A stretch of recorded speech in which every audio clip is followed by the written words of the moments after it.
காசு பணம் இல்லாதவன் ஏழை மகன்தான் அவன் காட்டோரமா ரோட்டோரமா படுத்து தாங்குறான் சொத்து சொகம் உள்ளவனோ செல்வ மகன்தான்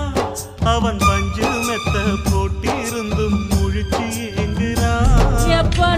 இது மற்ற பேர்களுக்கு ஏது கவலை நாலு காசு வச்சிருந்தா 100 கவலை இங்கு ஆசை வச்ச நெஞ்சுக்கெல்லாம் அமைதி இல்லையே